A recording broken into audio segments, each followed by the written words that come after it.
Interestingly enough, I love TMZ. It's not that I read them or watch them on a regular basis, but I am subscribed to them on YouTube, and they put out like tons of clips a day, and the only ones, of course, I would go to are the ones that are referencing anything to do with Michael Jackson.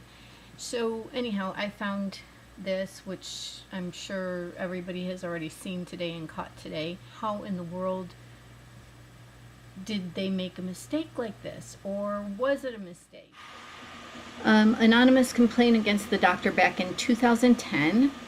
The patients have not been identified, so it's unclear if one of them was Michael Jackson. Really?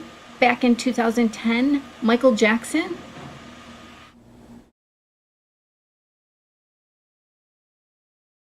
What I didn't know is, like my last video that I put up, and I had that little hoaxed death by the FBI agent Emily.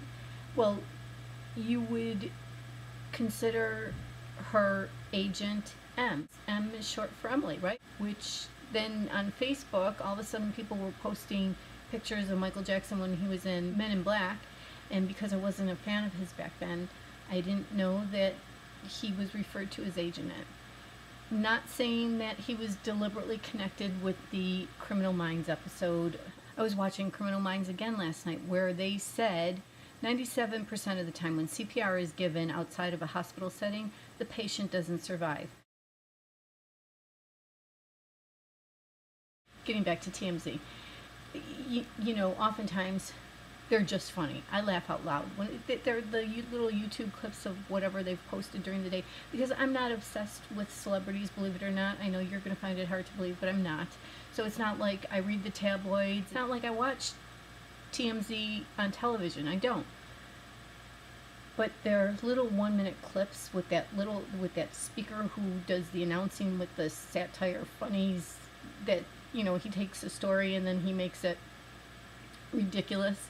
And sometimes they do cross the line, and most times it's tastelessly funny, but other times they cross the line and it's just out and out sacrilegious. So the video they did when they were talking about Conrad Murray inviting Katherine Jackson to come down to the jail, and he was going to put her on his visitors list, and he'll answer any questions that she has to ask him, because she looks distraught and he wants to help. One more time, he makes a comparison to his own mother. I'm as concerned about her as I would be my own mother. Here, he's not really getting the news, but he's getting the news.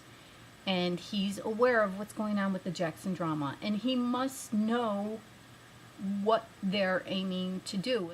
And, there's this feeling here that they're aiming to point their finger at someone other than Conrad Murray. So he must also be aware of that.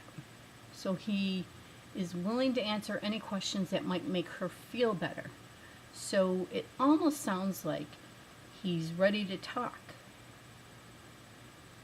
So, if that's the case, and the target that the finger's pointing to is obviously so big, rich, and powerful, then that would put Dr. Murray in danger as well, right? So, what would be the next thing that happens?